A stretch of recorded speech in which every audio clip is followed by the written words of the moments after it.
te bendiga, Pensacola, con ustedes, tu hermano y pastor Freddy Malpica, con la iglesia Primera Asamblea de Dios, Pensacola. En este día y en esta mañana me gustaría compartir con ustedes un poquito sobre el tema en espíritu y en verdad. Vamos a abrir nuestras Biblias en el libro de Juan capítulo 4, ¿ven? Capítulo 4, Juan capítulo 4, vamos a leer el verso 23. El verso 23 en el capítulo 4 del libro de Juan, en el nombre del Padre, del Hijo y del Espíritu Santo. Amén.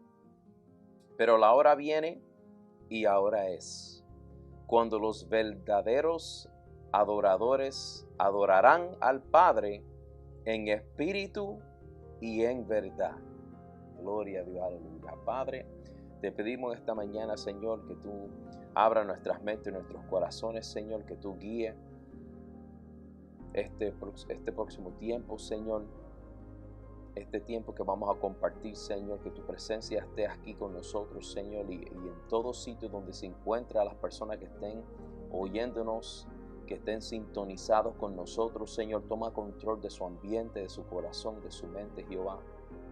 Que tu Espíritu Santo, Señor, pueda estar ahí, trabajando, Señor, a través de las circunstancias, Señor, abriendo corazones y mentes, Señor, para recibir tu palabra, para entenderla, Señor. Ayúdame, tu instrumento, tu siervo, Señor, para poder explicar esta palabra en una manera donde todo el mundo pueda entender, Señor, donde todo el mundo pueda recibir algo, Señor, aleluya, y que esto pueda, Señor, poner en sus mentes y en sus corazones, Señor, esas semillas, Señor, de tu palabra, y que toma raíces ahí, Señor, y que pueda dar fruto en un futuro pronto, Señor. Te pedimos estas cosas en el nombre del Padre, del Hijo y del Espíritu Santo. Amén. Bueno, este tema en espíritu y en verdad es un tema que me ha interesado por mucho tiempo. Por mucho tiempo, porque cuando leemos este verso por encimita, pues no sé si podemos captar lo que Jesús está tratando de decirle a la mujer samaritana, o lo que Jesús está tratando de que ella entienda a través de la explicación que Él le está dando a ella. So, vamos a empezar un poquito más temprano, o un poquito más en el principio del capítulo, y vamos a seguir por ahí para tratar de desarrollar pues en nuestra mente lo que Jesús estaba tratando de comunicar y articular a la mujer samaritana. En Juan, empezando en verso 1 del capítulo 4, dice así. Para esos que tienen una Biblia que tiene los títulos arriba, va a decir la mujer samaritana.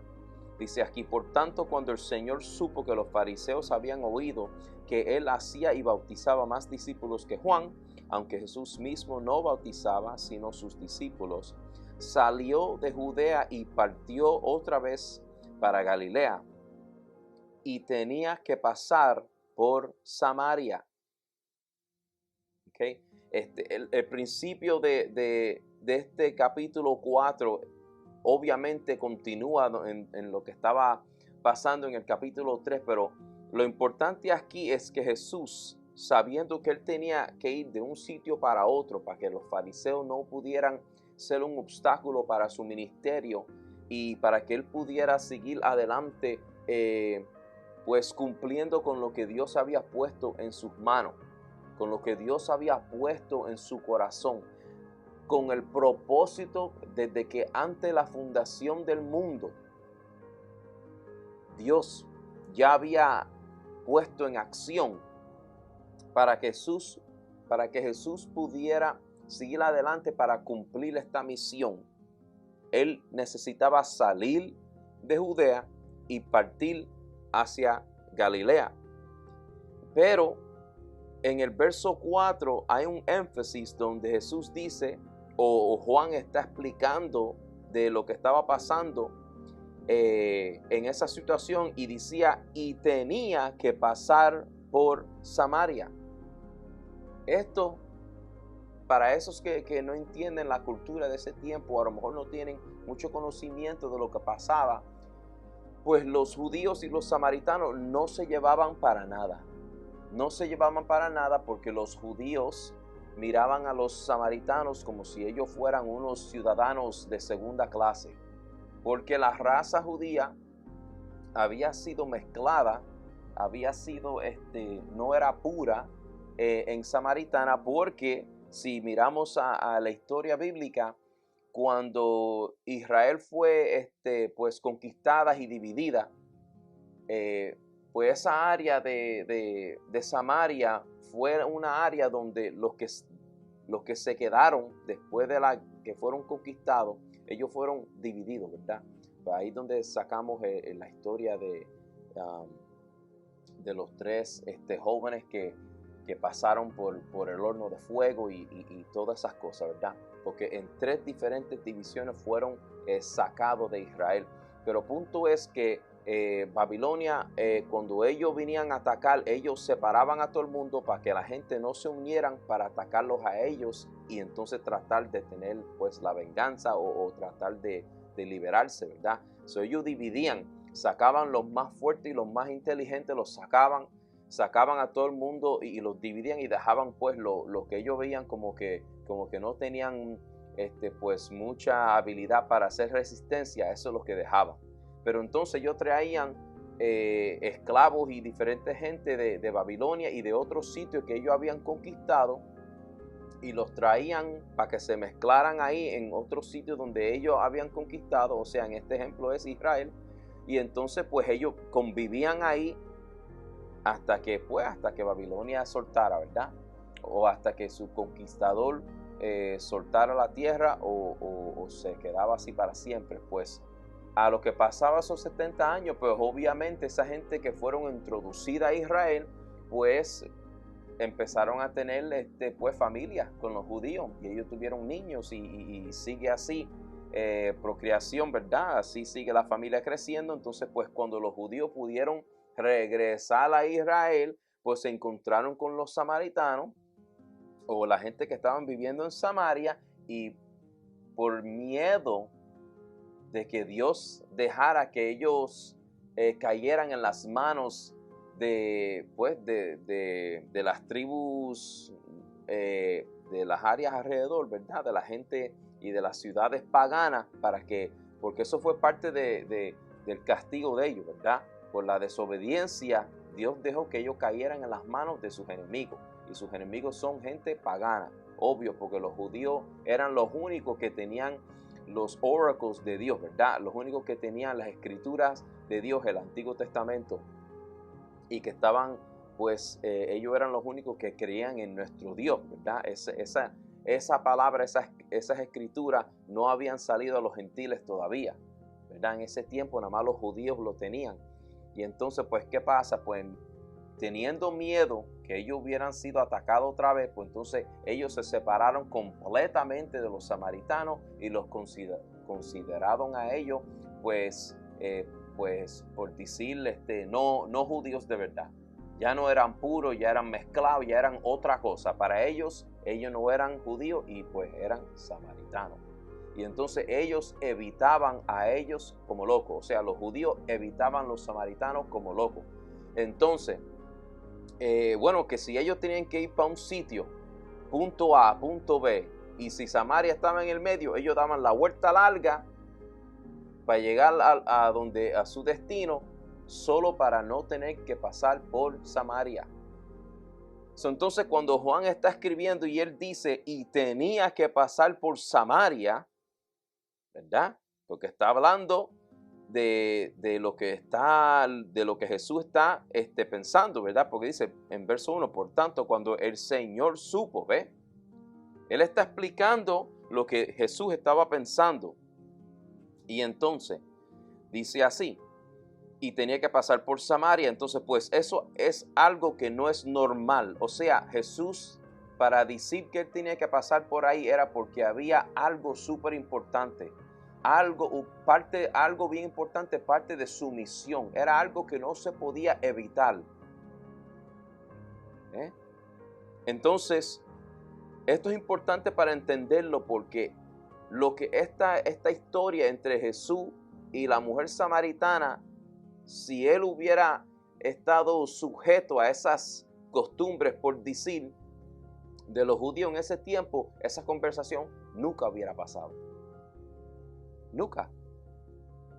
Eso es bien interesante que Jesús dice que él tiene que pasar por ahí. Verso 5 dice, llegó pues a una ciudad de Samaria llamada Sicar, cerca de la parcela de tierra que Jacob dio a su hijo José. Ya estamos hablando de una área que obviamente los samaritanos van a estar pues bien, tener mucha reverencia a esa área porque estamos hablando de los padres, por decirlo, los patriarchs, patriarcos de la religión, ¿verdad? Esa es una tierra que era de ellos. Y entonces dice aquí, y allí estaba el pozo de Jacob. Entonces Jesús, cansado del camino, se sentó junto al pozo. Ahora, mucha gente lee eso y dicen, bueno, ya estaba cansado, pues imagínate, se sentó. No.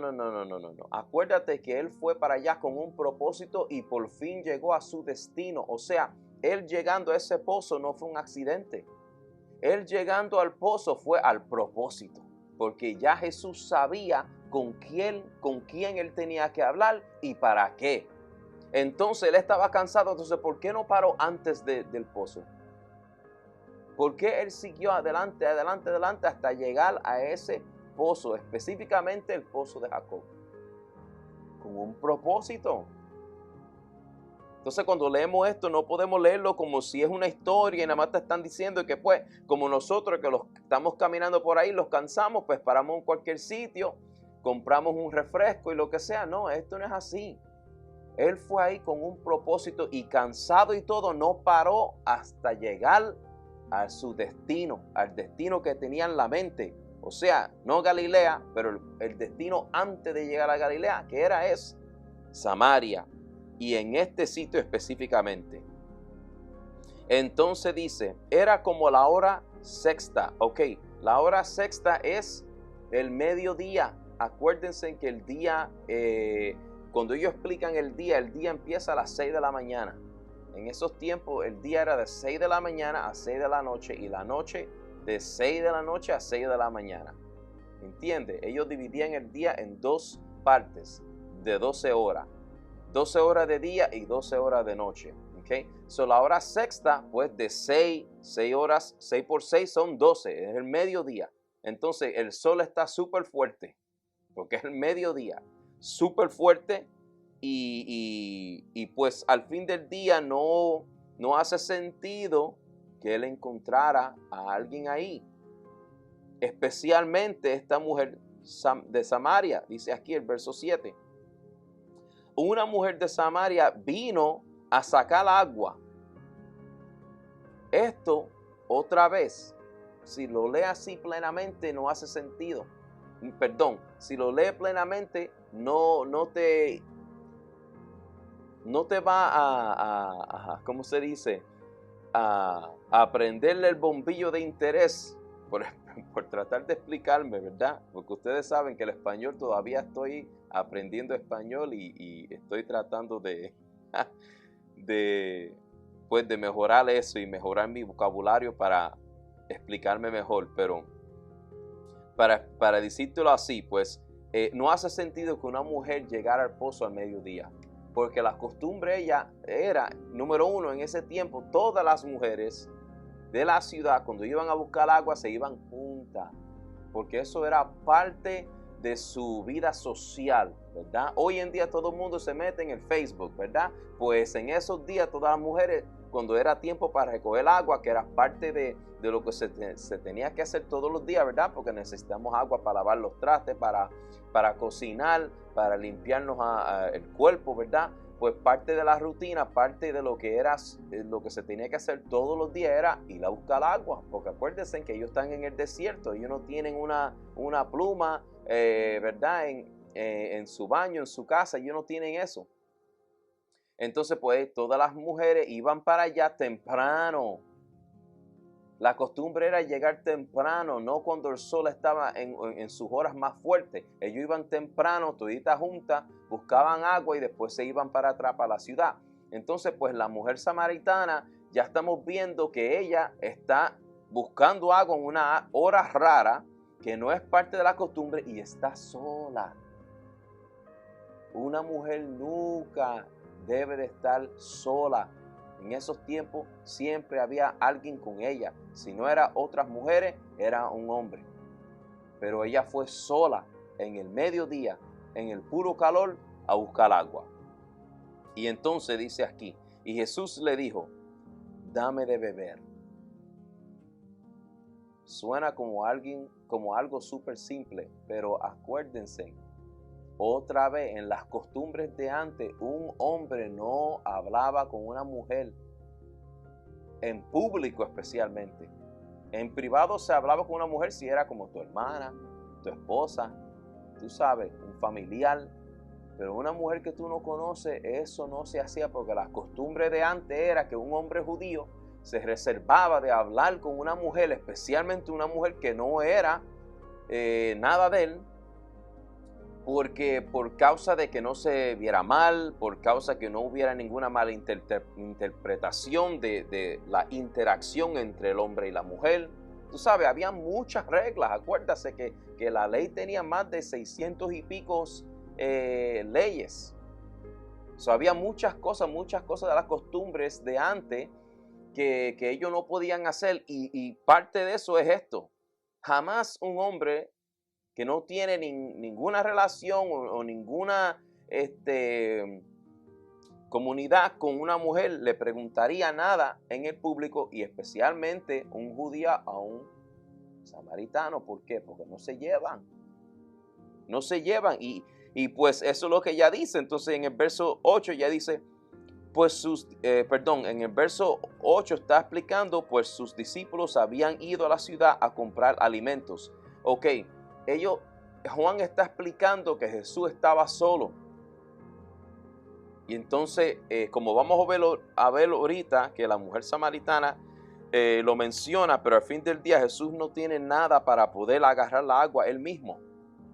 Porque esa fuente es como para esa gente que viven en los campos, ustedes saben, pero los que viven en la ciudad no tienen conocimiento, pero básicamente es como un hoyo en la tierra que baja para abajo, que tú tienes que bajar como un balde para recoger la agua y después subir el balde para arriba y después llenar tu vasija, tu container, lo que sea lo que tú tengas con esa agua de ese balde y después seguir por ahí. Pero si tú no tienes, pues no puedes.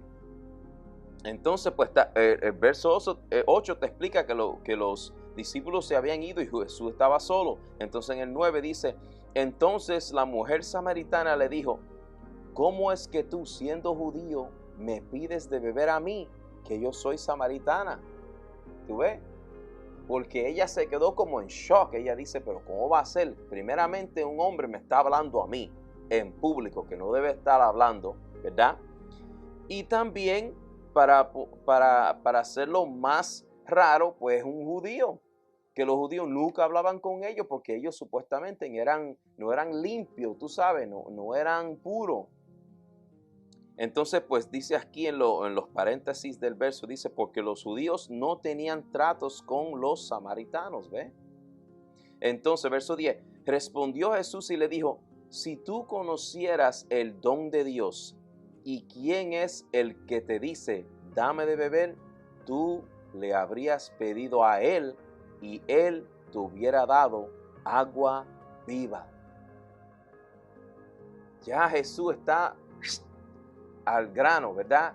Directo, ya está tratando de hablarle a ella en otro nivel. Él usó una pregunta que se parece que va con el ambiente, porque el pozo está ahí y hace calor y él está cansado, ¿verdad? Porque él no dijo que él tenía sed, dijo que estaba cansado. Pero en nuestra mente automáticamente asociamos el estar cansado con tener sed. Pero Jesús inicia esta conversación con ella, pero ya él está acá arriba y ella aquí, en lo natural. Jesús en el espiritual y ella en lo natural. Y entonces, pues obvio, cuando él le dice eso a ella, pues ella se queda como que espérate, que tiene que, no entiendo, ¿verdad? Pero Jesús ya le está tratando de explicarle a ella que él no es cualquier judío. Él ya está tratando de articularle a ella que hay algo que ella no sabe y que ella debe de preguntar. Hay algo que ella necesita. Obviamente, ¿quién no necesita una agua viva, verdad? Él te hubiera dado agua viva. Esa expresión antes, en los tiempos de ellos, quería decir, bueno, se usaba para diferentes cosas, pero al fin del día se usaba para algo muy especial. En este contexto, Jesús está hablando pues de vida eterna, pero bueno, o vamos a decir del Espíritu Santo que te da la vida eterna, ¿verdad? Que brota desde dentro de ti, ¿verdad? Cuando tú aceptas a Dios, a Jesús. Entonces, pero ella todavía no está captando eso. Entonces, el verso 11, ella le dijo, Señor, no tienes con qué sacarla. Ella todavía está enfocada en el pozo. Ella, como que esa pregunta, lo que él le dijo a ella todavía no ha entrado. Ella dice, no tienes con qué sacarla y el pozo es hondo. ¿De dónde pues tienes esa agua viva? ¿Ve? Porque acuérdese que esa expresión agua viva también quería decir una agua que es activa. O sea, como lo profundo de esa fuente, que esa agua se movía, que esa agua estaba brotando, que esa agua estaba activa, ¿verdad? También esa frase se podía usar para explicar una fuente de agua que está activa y que está brotando agua fresca. Entonces ella, pensando en lo natural, cree que él está hablando de esa agua activa adentro del pozo. Y dice aquí, ella dice, pero después, mire lo que ella dice en el 12, ¿acaso eres tú mayor que nuestro padre Jacob, que nos dio el pozo, de cual bebió él mismo y sus hijos y sus ganados? ¿Viste? Ahora, como él usó esa frase que se puede usar para dos diferentes cosas, ella le está haciendo una pregunta como que para ponerlo a prueba, a ver qué es lo que él dice. Porque acuérdese que para los samaritanos, la Biblia de los samaritanos era solo el Pentateuco, que es los primeros 5 libros del Antiguo Testamento. Ellos no leían fuera de eso, ellos se quedaron ahí en el Pentateuco, ¿ok? Bueno, en inglés, Pentateuch, perdón si en español no es así, pero anyway, los primeros 5 libros del Antiguo Testamento era la Biblia de los samaritanos, ¿ok? Entonces, vamos a seguir por aquí, el 13, respondió Jesús y le dijo, todo el que bebe de esta agua volverá a tener sed, pero el que beba del agua que yo le daré, no tendrá sed jamás, sino que el agua que yo le daré se convertirá en él en una fuente de agua que brota para vida eterna. Mira lo que tan tremendo que era Jesús en comunicándose con la gente. Él usó algo que ella entendía, porque estamos hablando otra vez de una mujer que en esos tiempos las mujeres no le daban la oportunidad para estudiar. Era raro encontrar una mujer en una ciudad común que hubiera sido alguien educada, que hubiera tenido una educación, un desarrollo de un sistema de educación. Entonces, pues Jesús, entendiendo todo eso, él usó algo que ella entiende muy bien, que es el pozo, porque desde chiquitas ellas están recogiendo agua desde el pozo. Entonces ellos entienden que adentro de ese pozo hay una agua activa, una agua que brota. Y entonces él usa eso para tratar de comunicarle a ella lo espiritual, lo que Dios está tratando de ofrecer, ¿verdad? Porque estamos hablando aquí del Espíritu Santo, que es una agua viva, que cuando nosotros recibimos ese don de Dios, ¿ve? Eso es lo que le estaba hablando Jesús a ella. Cuando recibimos ese don de Dios, eso nos afecta tremendamente, porque eso es lo que hace el cambio adentro de nosotros. Eso es lo que hace el cambio súper fuerte adentro de nosotros. Un cambio, eso es por eso es que la gente, cuando tú vas para la iglesia y tú aceptas a Jesús como tu Salvador y tú empiezas a cambiar y tú empiezas a vivir de acuerdo a la voluntad de Dios, la gente siempre empieza a preguntarte, pero tú te ves diferente, tú estás actuando diferente, ¿ves? Ellos no pueden ver lo que te está causando a ti cambiar, pero ellos pueden observar los cambios, ¿verdad? La Biblia habla que el viento no se puede ver, pero tú puedes ver los efectos del viento. Así igual es el Espíritu Santo adentro de nosotros. No podemos ver el Espíritu Santo, pero para el que te está viendo a ti, ellos pueden ver los efectos del Espíritu Santo. Y el cristiano puede sentir y experimentar la presencia de Dios y la presencia del Espíritu Santo. Antes de adelantarme, aleluya, vamos a seguir por aquí. Entonces la mujer le dijo, Señor, dame de esa agua para que no tenga sed ni venga hasta aquí a sacarla. Ve, todavía ella está pensando en lo natural y no ha llegado a lo espiritual todavía, pero ella va captando a lo que la conversación sigue. Pero mire lo que ella le dice, dame esa agua para que yo no tenga que venir al mediodía en este calor y solita para tratar de sacar esta agua. Dámela. Mira lo que Jesús dice. Y él le dijo, ve, llama a tu marido y ven acá. Leyendo esto por encimita no hace sentido. Porque uno dice, pero ¿para qué buscar el esposo si ella está ahí? Dáselo ahora. Pero la cosa es que acuérdense que en la costumbre él no debe estar hablando con ella. Ella debe estar con su esposo, que es la cabeza del hogar, que es el que representa, ¿verdad? Entonces pues él así como debe de ser, pero él le hace esa pregunta. Bueno, pienso yo que él hace esa pregunta con otra intención también, para ver qué ella va a decir. Porque Jesús quiere hacerlo claro en la mente de ella para que ella sepa que él no es cualquiera. Él tiene que dejarla a ella entender que él no es nada más un judío, que él es el Mesías, que él es el Cristo, que él le está hablando a ella de algo muy especial y él quiere que ella lo entienda. Entonces ella dice, respondió la mujer y le dijo, no tengo marido. Jesús le dijo, bien has dicho. ¿Por qué? Porque ella no le dijo una mentira, pero no le dijo la verdad completa. Sí, es verdad que no tenía esposo en el sentido de lo que la ley era en ese tiempo, porque si tú vivías con alguien y no estaba casado, no era tu esposo. Tenía que hacer eso, nada más viviendo con alguien no lo hacía tu esposo, tú tenías que casarte oficialmente.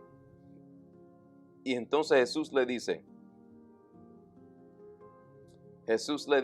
bien has dicho, no tengo marido. Bien has dicho, que cuando ella dijo no tengo marido, porque 5 maridos has tenido y el que ahora tienes no es tu marido. En eso has dicho la verdad. O sea, ¿ve? Jesús le está diciendo, mira, en esa partecita chiquitita que me dijiste la verdad. Pero la verdad es más allá de lo que tú me estás tratando de comunicar con esa frase tan breve. Y entonces él le tira encima ahora a ella algo que nadie pudiera saber fuera de los que las conocen a ella en Samaria hubieran podido saber, ¿verdad? Pero Jesús lo sabía. Entonces, obvio, Jesús lo sabía, pero para ella se quedó como en shock. Entonces mira lo que ella dice. Entonces ella dice, la mujer le dijo, Señor, me parece que tú eres profeta. O sea, me parece que tú eres inspirado, me parece que sí, tú eres un hombre de Dios. Yo no sé si ella entiende todavía que él es el Mesías y lo dudo por lo que ella dice más después, pero ella ya ahora sí que ella está captando de verdad que él sí es un hombre inspirado por Dios, usado por Dios, instrumento de Dios, pero es que ella no sabe el nivel todavía. Pero mire lo que ella dice. Entonces, como ella ve que él es alguien que habla, que es un mensajero de Dios, ¿verdad? Porque eso es lo que es un profeta, alguien que viene con un mensaje de Dios. Ella inmediatamente le hace una pregunta que para un samaritano sería importante, porque hay conflicto entre los samaritanos y los judíos. No nada más eso de la raza, pero también en su manera de adorar, en su manera de servir, de hacer culto para Dios. Porque los judíos tenían el templo, pero los samaritanos, como no leen más allá de los primeros 5 libros del Antiguo Testamento, pues entonces ellos no reconocen el linaje de David, y también nos reconocen el templo que hizo Salomón, ¿verdad? Porque David recogió los materiales, pero como él tenía tanta sangre en sus manos, Jesús no dejó que él hiciera el templo, y Salomón, el hijo, hizo el templo, ¿verdad? Entonces, pues ella viene con una pregunta. Es como decir, si alguien, es como, vamos a pensar en el tiempo cuando tú no reconocías a Dios. O sea, no reconocía a Dios como tu Salvador de verdad. Porque mucha gente dice que son cristianos y que creen en Dios, pero no viven una vida santificada, ¿verdad? Pero yo quiero que tú te recuerdes en los tiempos cuando tú no tenías a Dios. Y tú, vamos a decir que tú te encontrabas con un cristiano que representaba como alguien que sabía mucho. Tú me vas a decir que tú no vas a tomar ventaja de esa oportunidad para preguntar las preguntas más profundas de lo que tú no entiendes. O tú no vas a tomar esa oportunidad para hacer una pregunta de algo que tú quieres entender. Seguro que sí.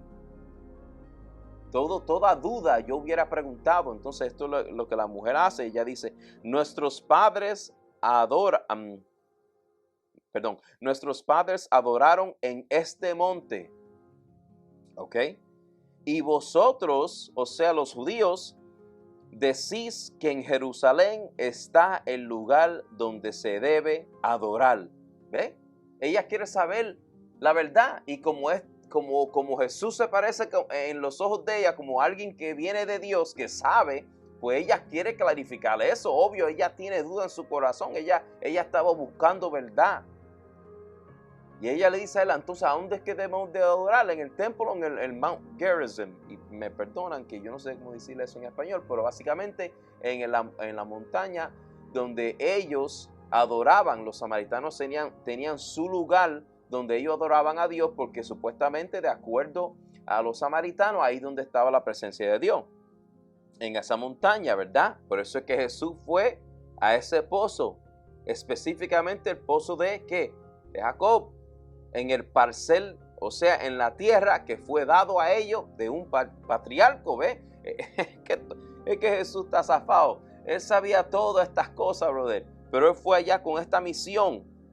Y entonces él le dice, mujer, y no piensen que esto es algo para faltar respeto.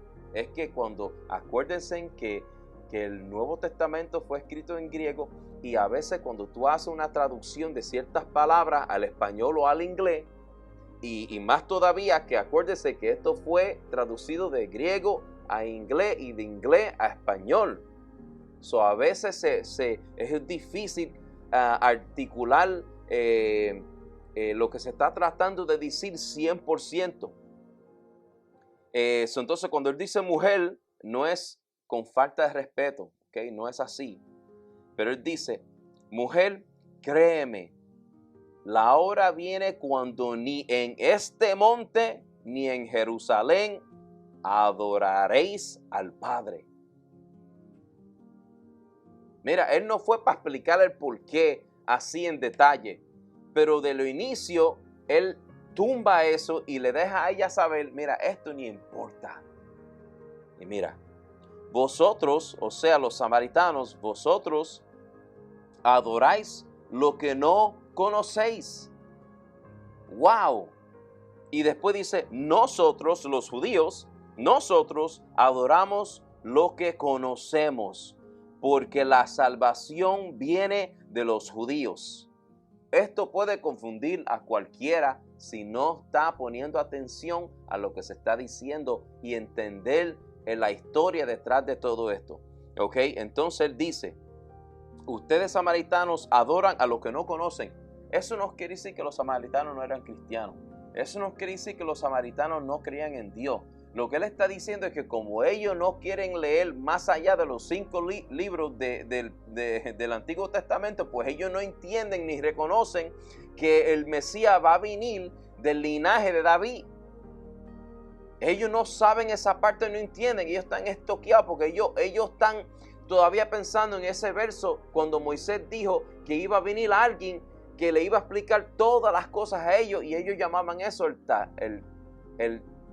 Talheb, no Mesías, pero el Talheb, nombre diferente, pero al fin del día Moisés estaba tratando de dejarlos a ellos entender que venía un Mesías, pero como eso se puede entender más después en el Antiguo Testamento.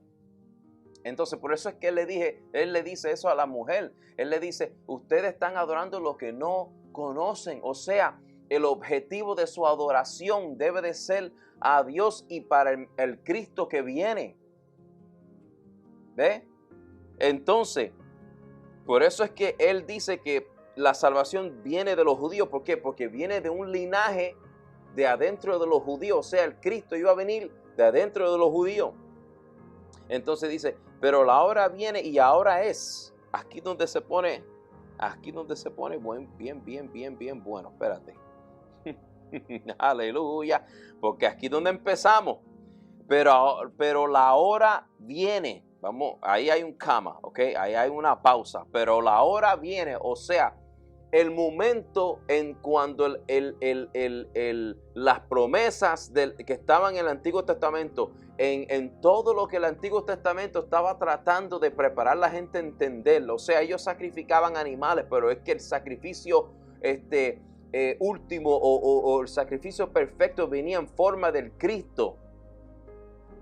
Que el Cristo, el Mesías, iba a venir, el que iba a cumplir todo ese pacto del Antiguo Testamento. Eso es lo que Jesús está diciendo. La hora viene. ¿Por qué? Porque ahorita mismito, ¿qué pasa? Él muere en la cruz del Calvario. Y entonces él te dice, pero la hora viene y ahora es. Esto es como un oxímoron, yo creo que se dice en español, un oxímoron, ¿verdad? Entonces dice, y ahora es, o sea que como él ya está en la tierra, como el ministerio de Dios está activado y se va a cumplir, porque Jesús no va a fallarle a Dios, pues la hora es ahora. Ahora es cuando va a empezar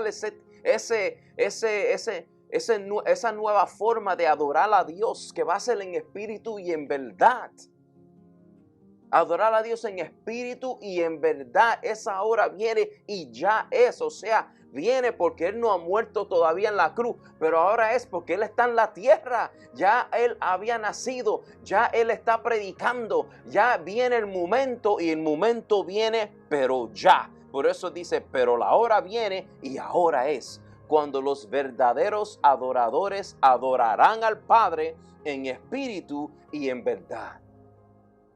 Y Jesús nos está diciendo que ahora, después de su ministerio, que vienen los adoradores de verdad. No. No se me confunda.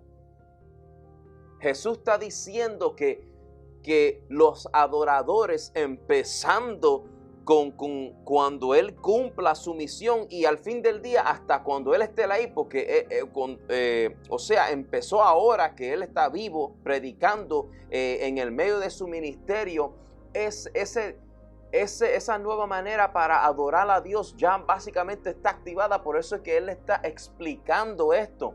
O sea, la presencia de Dios ya no es solo para el templo, pero va a venir en una manera diferente.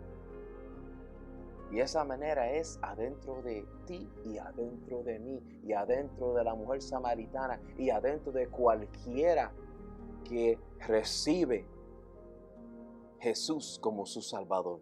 ¿Por qué? Porque la palabra explica que el cuerpo es el templo del Espíritu Santo. Aleluya. Entonces, la presencia de Dios está donde está el Espíritu Santo. Y si tu cuerpo es el templo, pues entonces, ahora no importa si tú estás en la montaña donde adoraban los samaritanos o en el templo donde adoraban los judíos, porque el Espíritu Santo ahora está donde, adentro de ti y adentro de mí.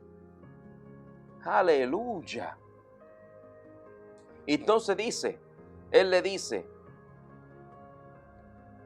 Cuando los verdaderos adoradores adorarán al Padre en espíritu y en verdad, porque ciertamente los tales el Padre busca que le adoren. O sea, ahora que Jesús está en la tierra, ahora que eso se va a cumplir, ahora que Él va a morir en la cruz del Calvario, que esa sangre que se derrama, que por fin puede limpiar nuestros pecados. Ya no tenemos que esperar a matar un animal. Ya no tenemos que esperar que el sacerdote haga intercesión por nosotros. No, porque cuando Jesús murió en la cruz del Calvario, el velo se rasgó desde arriba para abajo. O sea, ya no había esa división entre la presencia de Dios y nosotros. Ya eso no existía. Ya no teníamos que esperar que el sacerdote con el rango más alto llegara ahí una vez al año para estar en la presencia de Dios. No, ya eso se terminó cuando Jesús murió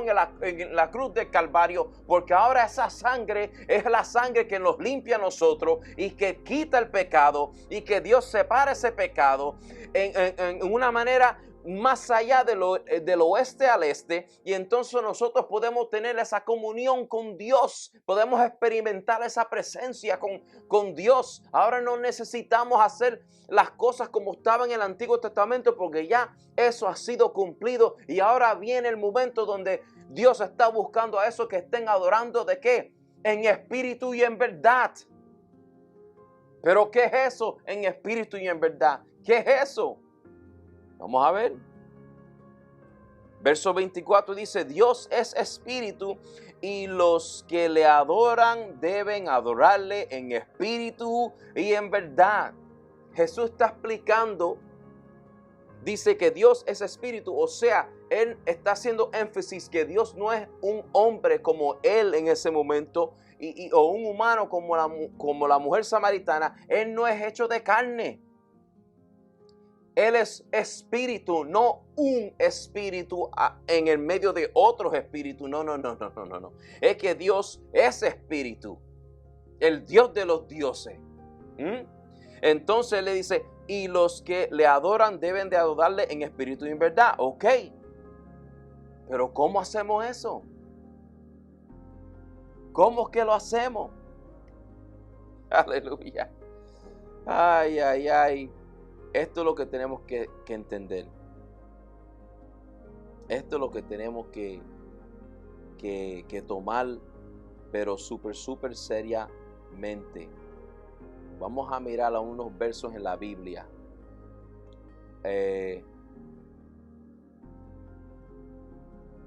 Juan capítulo 1, verso 33.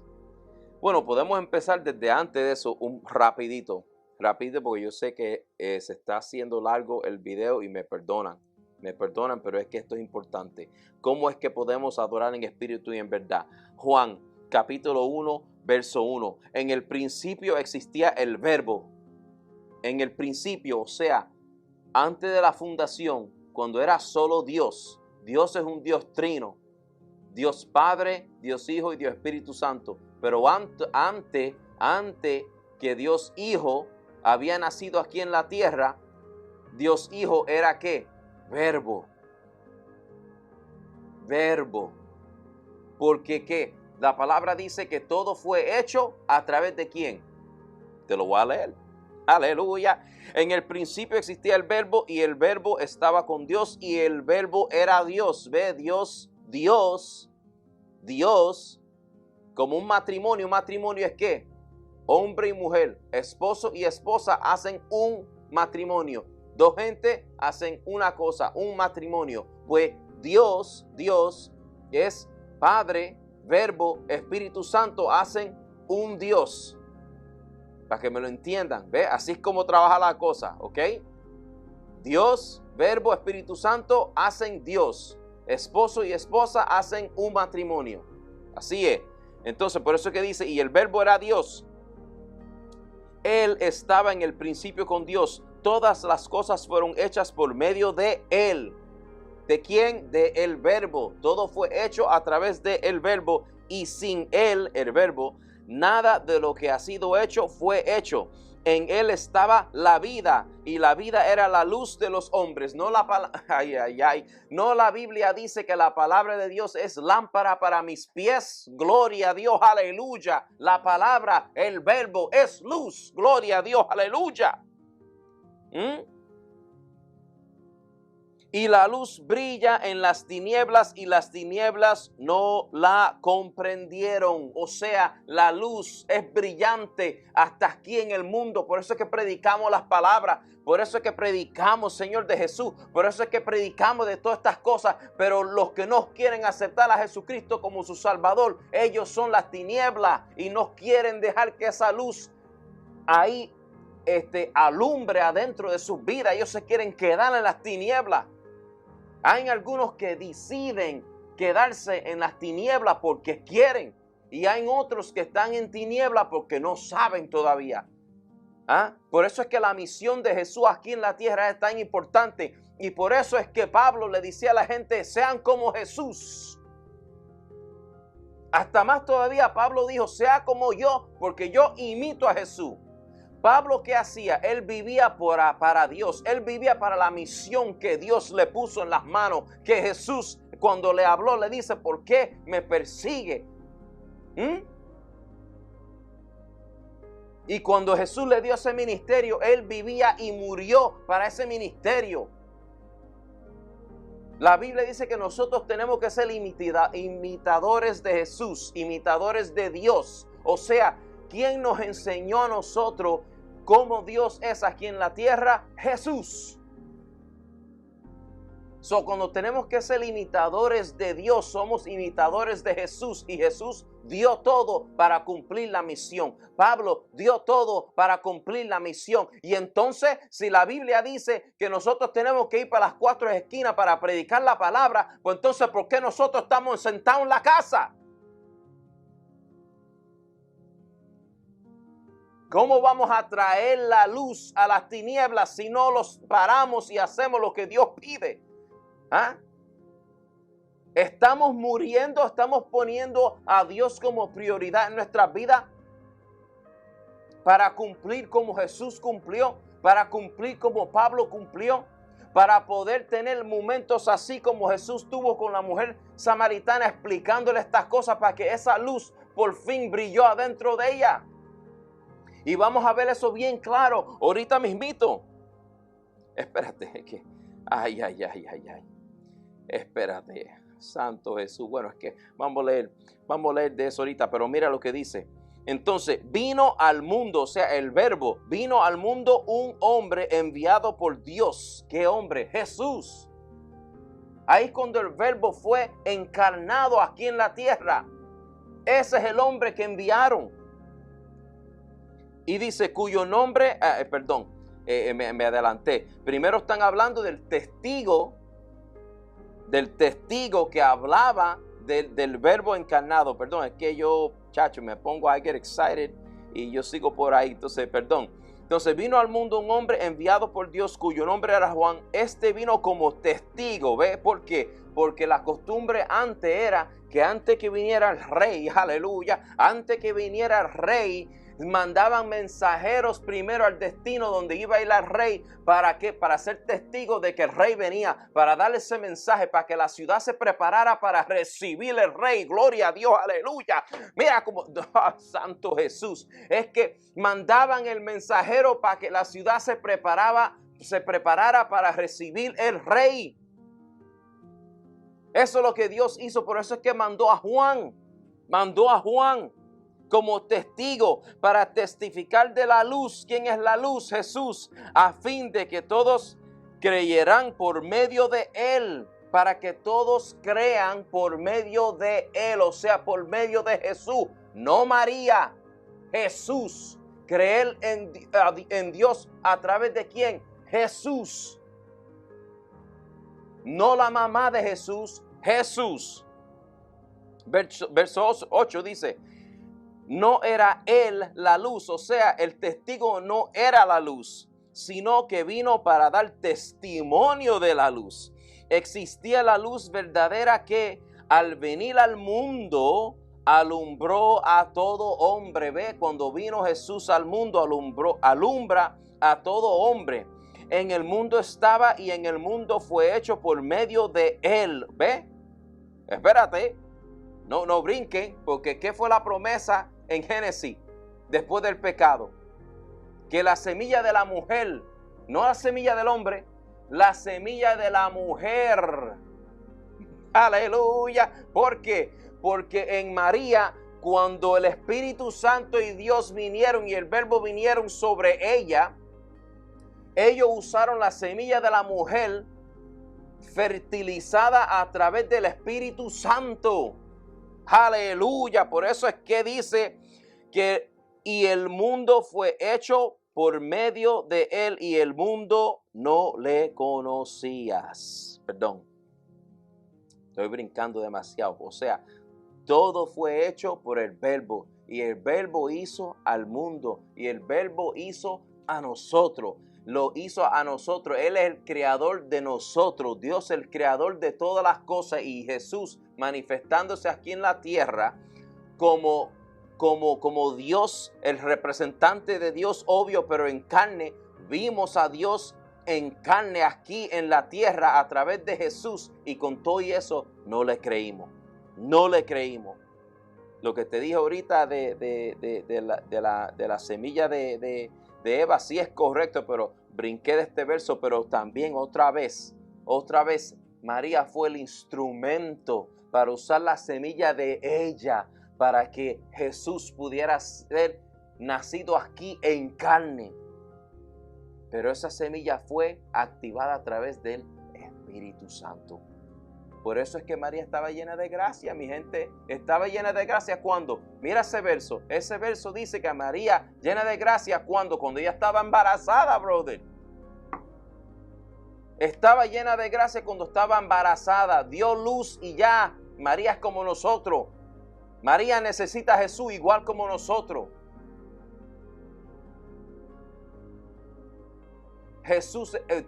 Dios está buscando adoradores que lo adoren en espíritu y en verdad. Y eso no se puede hacer nada más solo a través de lo que hizo Jesús en la cruz del Calvario. No nada de lo que hizo María. Me perdonan. Pero esa es la verdad. No se puede ocultar. Ya en los últimos tiempos estamos aquí. Y dice, a lo suyo vino, o sea, nosotros somos de él, a lo suyo vino y a los suyos no les recibieron. Pero a todos los que les recibieron, les dio el derecho de llegar a ser hijos de Dios. Es decir, a los que creen en su nombre. ¿En el nombre de quién? En el nombre de Jesús. Aleluya. Que no nacieron de sangre, ni de la voluntad de la carne, ni de la voluntad del hombre, sino de Dios. ¿Ve? Nacieron otra vez, ¿qué? ¿Cómo? Espiritualmente. Nueva criatura es cuando tú vienes a Dios. En el capítulo 3 de Juan, Jesús está teniendo esta conversación con Nicodemos. Y le está explicando que uno tiene que nacer otra vez. Y él dice, pero ¿cómo esto es posible? ¿Ve? Estabas toqueado en la carne. Estabas toqueado como la mujer samaritana en el próximo capítulo. Vamos, mira, es que todo el mundo necesita esto. Nicodemo era un maestro de los maestros. Un judío educado toda su vida. Y el maestro de los maestros. Y se quedó estancado en lo natural. Por eso es que Jesús tuvo que hablar con él. Igual hasta el pobre de los pobres. Nicodemo tenía dinero.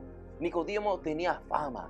Nicodemo tenía educación. Nicodemo tenía, mira, todo. Él era de alta sociedad. Y la mujer samaritana de baja sociedad. Pero los dos, Jesús le habló. Jesús hasta hizo un esfuerzo fuera de lo normal para hablar con ella. Fue directo, hasta se cansó en su cuerpo humano, se cansó, pero llegó porque ella era tan importante, igual como esos que están en situaciones mejores. El evangelio es para todo el mundo, no nada más pobre, no nada más rico. El evangelio es para todos y Jesús cumplió parte de esa misión. Porque ¿quién fue para Samaria después que Jesús fue para el cielo? Felipe fue para Samaria. Y ahí hubo un fuego tremendo. ¿Por qué? Te digo por qué. Te digo por qué. Mira lo que pasó aquí con la mujer samaritana. Jesús, aleluya. Santo, santo, santo eres tú. Mira. La mujer le dijo, sé que el Mesías viene, el que es llamado Cristo. Cuando Él venga nos declarará todo. ¿Ve? Todavía ella no entiende que Él es el Mesías, pero ella entiende que viene un Mesías. ¿Por qué? Porque Moisés dijo que viene el Taleb, ¿verdad? O sea, entonces Jesús le dijo, yo soy el que habla contigo. O sea, yo soy el Cristo, el que habla contigo. Y dice, en esto llegaron sus discípulos y se admiraron de que hablara con una mujer, pero ninguno le preguntó, ¿qué tratas de averiguar o por qué hablas con ella? Entonces la mujer dejó su cántaro, fue a la ciudad y dijo a los hombres, venid, ved a un hombre que me ha dicho todo lo que yo he hecho. ¿No será este el Cristo? ¿Ella esperó para tener escuela bíblica? No. ¿Ella esperó tener seminario? Tampoco. ¿Ella esperó inscribirse en el Instituto Teológico? Tampoco. Aleluya. No. Es que ella llegó ahí con su cántaro para hacer lo que ella hacía todos los días. Y era venir solita. ¿Por qué? Porque como ella ha tenido 5 esposos, las mujeres no querían saber nada de ella. Que hasta entre los samaritanos y entre las mujeres, ella era la más baja de las bajas de las bajas. Y Jesús hizo ese esfuerzo tan grande para hablar con alguien que fue considerada, mira, a lo mejor la consideraban hasta peor que la basura porque la veían como una mujer sucia, una mujer con 5 esposos, una mujer impura. Pero Jesús hizo el esfuerzo para hablar con ella. Y ella fue corriendo ¿a qué? A evangelizar, a dar testimonio. Eso es lo que es. Dar testimonio de Dios es solo hablarle a la gente de lo que Dios ha hecho contigo. Y eso es lo que ella fue corriendo a hacerlo. Y ella no le dice, mira, este es el Cristo. Porque si una mujer hacía eso le decía directamente a un hombre así, pues los hombres se ofendían porque ¿quién es esta mujer para decirme a mí? ¿Ve? Entonces por causa de la cultura ella supo hablarle a ellos para que el interés le llegue y que ellos fueran a investigar. Entonces ella en vez de decirle, le dice a través de una pregunta, ¿no es este el Mesías? ¿Ve? Pero vamos para acá, no se me pierdan. Juan 1, verso 33 dice, y yo no le conocía, pero el que me envió a bautizar en agua me dijo, este es Juan, el testigo que vino a hablar del que venía. El Espíritu Santo vino sobre él. Y entonces él está hablando de lo que el Espíritu Santo le había dicho a él. Él le está diciendo a la gente y él le dice, mira, y yo no le conocía, pero el que me envió a bautizar en agua me dijo, ¿quién envió a Juan? El Espíritu Santo, ¿verdad? Jesús hablando a través del Espíritu Santo, porque ¿qué dice la Biblia? Que el Espíritu Santo no habla lo que Él dice, Él habla lo que Él oye. ¿Oye de quién? Oye de Jesús, oye de Dios. El Verbo habla a través del Espíritu Santo. El Verbo, Jesús, habla a través del Espíritu Santo. Y Él dice, aquel sobre quien veas el Espíritu descender y posarse sobre Él, este es el que bautiza en el Espíritu Santo. O sea, ¿quién es el que bautiza en el Espíritu Santo? Jesús. Por eso es que Dios está buscando los adoradores que adoran en espíritu y en verdad, porque solo los que tienen el Espíritu Santo pueden adorar en espíritu y en verdad. ¿Por qué? Porque Jesús es el que da el Espíritu Santo. Jesús le dijo a los discípulos, yo me tengo que ir, pero es para beneficio tuyo, porque cuando yo me vaya, yo le voy a decir al Padre que envíe el Confortador, el Espíritu Santo. Aleluya, porque el Espíritu Santo es omnipresente, puede estar en todos los lados. Jesús en carne nada más podía estar en un sitio y en otro sitio. Tenía que andar la tierra como tú y yo, pero cuando Él se fuera, viniera el Espíritu Santo. Entonces la verdad que es Jesús, porque Jesús dice que yo soy ¿qué? Yo soy el camino. Aleluya, no María. El Papa habló el otro día en Twitter y dijo que María era el camino. Pues me perdonan porque la palabra dice que Jesús es el camino. Juan 14, verso 6. Jesús le dijo, yo soy el camino y la verdad y la vida. Nadie viene al Padre sino por mí. Gloria a Dios, aleluya. No es a través de María. No, María no es el camino. En la Biblia misma te lo dice. Jesús dice, yo soy el camino, yo soy la verdad.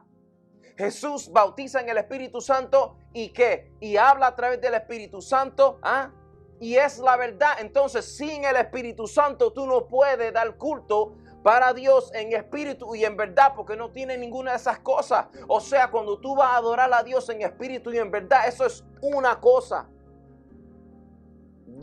Se explica con dos palabras, pero es una cosa. Cuando tú rindes culto a Dios, cuando tú tienes el Espíritu Santo dentro de ti, ¿por qué? Porque aceptaste a Jesús como tu Salvador y pudiste ser bautizado en el Espíritu Santo. No nada más bautizado hablando en lengua y todas esas cosas. Eso es un don del Espíritu Santo. Pero primero tiene que ser bautizado con el Espíritu Santo para que el Espíritu Santo esté adentro de ti, morando en tu cuerpo. ¿Por qué? Porque el cuerpo es templo del Espíritu Santo. Y entonces cuando el Espíritu Santo mora en el templo, que es tu cuerpo, entonces tú puedes rendir culto a Dios, porque a través del Espíritu Santo la verdad que es Jesús está dentro de ti y ahora junto tú puedes dar culto en espíritu y en verdad. Gloria a Dios, aleluya. Santo Dios, mi alma te alaba, Jehová. Gloria a Dios, aleluya. Juan 14, 17 dice así, es decir, el Espíritu de verdad. Aleluya, ve lo que te estoy diciendo. Gloria a Dios, el Espíritu de verdad, a quien el mundo no puede recibir, porque ni le ve ni le conoce. Aleluya. ¿Por qué? Porque nosotros tenemos que ir a predicar la palabra, porque nosotros tenemos que levantarnos de nuestros asientos y hacer algo para Dios, cumplir con el llamado que Dios te ha dado, cumplir con el mandamiento que Dios te ha dado en la palabra. No me venga a decir que tú estás esperando que un evangelista o que tu pastor te diga que tu llamado es hacer X o hacer ABC, cuando la palabra te dice que tú tienes que ir a las cuatro esquinas a predicar la palabra. Pues entonces no hay excusa. No hay excusa, tenemos que hacer lo que Dios ha puesto en nuestras manos. ¿Por qué? Porque si vamos a ser obedientes a la palabra, si vamos a ser obedientes a lo que Jesús mandó y si vamos a adorar en espíritu y en verdad, pues tenemos que tener Jesús en nuestro corazón, nuestro Salvador, recibir el Espíritu Santo y que aceptar la verdad y actuar en esa verdad. ¿Y qué te ayuda a actuar? El Espíritu Santo. Te sigo leyendo aquí. El mundo no lo puede recibir. ¿Por qué? Uno es porque no sabe de él y otro porque no quiere. Jesús no quiere esclavos. Jesús quiere gente que lo ame voluntariamente. Por eso es que tú tienes libre albedrío. Tú tienes la decisión, tú tienes el poder para decidir si tú vas a dejar que el Espíritu Santo entre en tu templo o si tú vas a dejar que Satanás entre a tu cuerpo y tener ese sitio adentro de tu cuerpo que le pertenece al Espíritu Santo. Tú tienes la decisión para abrirle eso a Satanás. Tú eres el que decide. Si no vas para el cielo, el que tiene la culpa es usted. Porque usted decide. Y eso es fuerte, pero son palabras fuertes en amor. Porque si yo no hubiera tenido un amor para a todo el mundo, Si yo no quisiera que nadie se salvara, yo no hubiera estado aquí. Y a veces uno tiene que decir las cosas al punto, al grano, directo, para que la gente tome conciencia. Padre o madre, ¿me vas a decir que no es así? Con sus hijos, ¿no tiene que hablarle fuerte a veces? Con tus hijos e hijas, ¿no tiene que hablarle directo a veces? ¿Para qué? Porque cuando tú se lo tratas de explicar suavecito, a veces no entienden. A veces uno tiene que ir directo para que ellos tomen conciencia, para que abran los ojos y para que acepten la verdad como es. Pues así yo también a veces tengo que hablar. Gloria a Dios, aleluya. Y dice así, porque ni le ve ni lo conoce, pero vosotros sí le conocéis, porque mora con vosotros, o sea, mora en ustedes y estará en vosotros. ¿Ve? El Espíritu Santo mora dentro de ti, o sea, vive adentro de ti. Y siempre va a estar contigo. ¿Para qué? Para que tú hables de él, para que ellos conozcan. Dice aquí que el mundo no puede recibir el Espíritu Santo porque ni le ve ni lo conoce, pero vosotros sí le conocéis. O sea, si tú conoces, entonces ¿por qué no está abriendo esa boca para que otra gente puedan conocer? Siendo testigo de Dios es parte de tu adoración a Dios y parte de tu obediencia a lo que Dios te ha dicho que tienes que hacer. Y eso es parte de adorar en espíritu y en verdad. Adorar en espíritu y en verdad no es nada más ir para la iglesia los domingos y cantar y hablar en lengua y adorar y apoyar al pastor cuando está predicando y todo eso. Eso es parte de, pero no es solamente. Ser testigo de Jehová y predicar la palabra o evangelizar o solo dar testimonio de lo que Dios ha hecho en tu vida es parte de tu adoración a Dios. Y es parte de un mandamiento y es parte de algo que se tiene que hacer. Gloria a Dios, aleluya. Juan 15:26 dice, cuando venga el Consolador, el cristiano va a pasar aflicción, el cristiano va a pasar momentos difíciles, pero cuando tú estás adorando en espíritu y en verdad, aleluya, ese Espíritu Santo no nada más te va a dar verdad, pero también te va a consolar, te va a dar fuerza, te va a levantar, te va a ayudar. Gloria a Dios, aleluya, mi alma te alaba, Jesús. Dice, cuando venga el Consolador, a quien yo enviaré del Padre, es decir, el Espíritu de verdad que procede del Padre, Él dará testimonio de mí. Gloria a Dios, aleluya. ¿Quién va a dar testimonio de Jesús? El Espíritu Santo. ¿Y el Espíritu Santo va a usar quién? Oh, gloria a Dios, porque el Espíritu Santo habla a la gente a través de quién. ¿A través de qué? A través de esa voz, esa conciencia que tú tienes, esa voz que suena como tu voz, que te habla cosas, verdades a veces, o que te deja entender cuando tú estás mal. Esa voz es como el Espíritu Santo, es el instrumento que el Espíritu Santo va a usar. Perdónenme.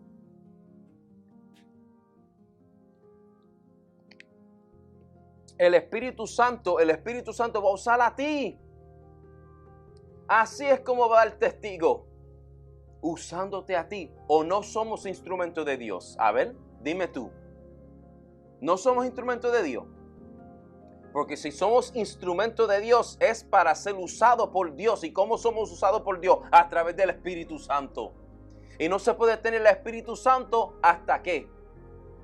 Hasta que tú tengas a Jesucristo como tu único Salvador.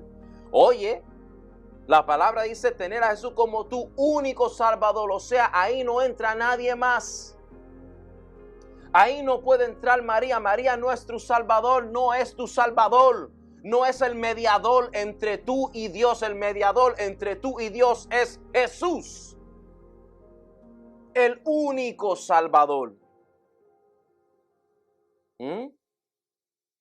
Juan 16:13 dice, pero cuando Él, o sea, el Espíritu Santo, dice, pero cuando Él, el Espíritu de verdad, aleluya, venga, os guiará a toda la verdad, porque no hablará por su propia cuenta, sino que hablará todo lo que oiga y os hará saber lo que habrá de venir. Mira, Santo Jesús, aleluya, es que no se puede explicar más claro. No se puede explicar más claro, mi gente. Dios está buscando adoradores en espíritu y en verdad, pero para cumplir con eso, para poder hacer eso, tú necesitas a Jesús en tu vida. Porque Jesús es el que bautiza con el Espíritu Santo, y cuando el Espíritu Santo está en ti, ahí es cuando el Espíritu de verdad, o sea, el que tiene la verdad, el Espíritu que va a cambiarte, ese viento que no se ve, pero se ve los efectos, ese viento que es el Espíritu, va a trabajar en ti, va a cambiarte, va a transformarte. Miren lo que dice, que el Espíritu os guiará a todo la verdad, os guiará a toda la verdad.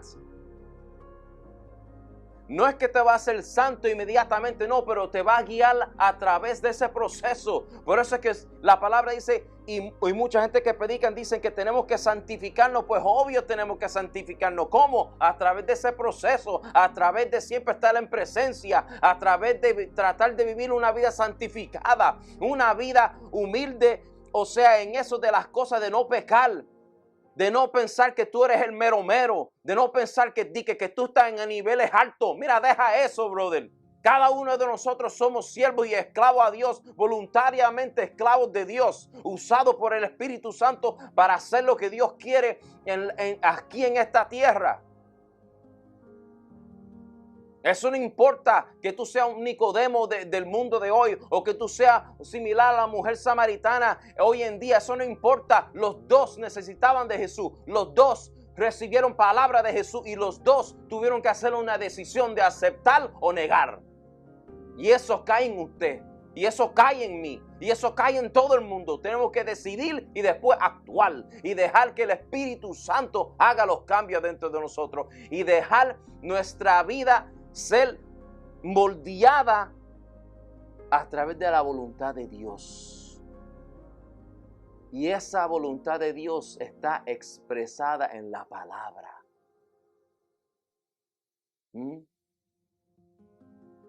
Tienes que leer la Biblia, tienes que estudiar, tienes que hacer lo que... ¡Ay, aleluya! Es que ser cristiano no es fácil. Nadie te está prometiendo eso. Y el que te diga que ser cristiano es fácil es un mentiroso. Y el que te diga que es cristiano y no peca es un mentiroso. Ninguno de nosotros somos perfectos, pero tenemos que vivir como si poder ser perfecto es una posibilidad. O sea, tenemos que tratar de santificar nuestras vidas como si es posible llegar a una etapa de perfección. Pero el único perfecto fue Jesús. Y la palabra dice que el único perfecto fue Jesús en esta tierra. Entonces, no deje que alguien te diga otras cosas diferentes. Porque aquí no estamos para glorificar al pastor. Aquí no estamos para glorificar el evangelista. Aquí no estamos para glorificar la gente de la conjunta. Aquí no estamos para glorificar los jefes y los supervisores del concilio. Aquí estamos para glorificar a Dios. Para eso estamos. Y sí, esas organizaciones, esas asambleas, esos concilios, sí son hechos con un propósito. Pero no son para ser glorificados. Dios es el que es y que merece nuestro culto. Y que merece ser glorificado. Todas esas otras cosas son instrumentos para ayudarte a vivir una vida santificada. Para eso son los concilios. Para eso es la iglesia, para eso es el pastor, para eso es el evangelista, para eso es el consejero cristiano. Gloria a Dios, aleluya. Cada uno de nosotros estamos en ese proceso de vivir una vida santificada. Nunca ponga a un líder acá arriba, porque el día va a llegar que Dios nos quiera, pero el día va a llegar que te va a fallar. ¿Por qué? Porque es un ser humano como tú y yo. Por eso es que mucha gente sale herida de la iglesia, porque ellos ponen a gente en una posición tan elevada que en vez de glorificar a Dios, glorifican a esa persona. Y cuando algo pasa, porque en su humanidad ellos reaccionan de cierta manera, por eso es que la gente dicen que no van para la iglesia más nada porque fueron heridos por la iglesia. No. Mira, hasta yo he pasado por eso, pero yo no solté a Dios. Yo no solté a Dios. Yo aprendí una lección. Yo aprendí que todos nosotros somos humanos. Aleluya. Yo aprendí que todos nosotros estamos en el proceso. Gloria a Dios. Aleluya. Yo aprendí que un humano siempre va a ser un humano. Un humano siempre va a ser imperfecto. Que cada uno de nosotros estamos en un camino tratando de santificarnos y que va a haber un momento donde le vamos a fallar a alguien sin querer. Y tenemos que pedir perdón a Dios y perdón a esa persona. Cuando tú te encuentres, líder, cuando tú te encuentres que le has fallado a tus ovejas, pídele perdón. Porque eso no es un acto de humillación para verte mal o para verte como si eres menos que alguien. No, al contrario, te va a ver más grande todavía. Y vas a tener más influencia sobre esa persona. ¿Por qué? No es que queremos influenciar a la gente para hacer cosas que no deben. Pero como líder tú debes de ser y debe de ser el ejemplo para ellos. De eso es lo que estoy hablando. Esa es la influencia que estoy hablando. Para que ellos aprendan de ti cómo es que ellos tienen que comportarse y cómo es que ellos tienen que vivir. Y cuando ellos fallen, ellos tengan ese ejemplo de ti, el líder, en cómo uno pide el perdón.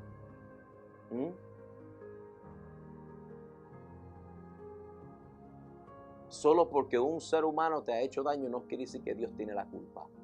Porque Dios ya te explicó en la palabra que no hay ni uno perfecto, solo Jesús. Entonces, ¿por qué está buscando la perfección en el ser humano? ¿Por qué la busca?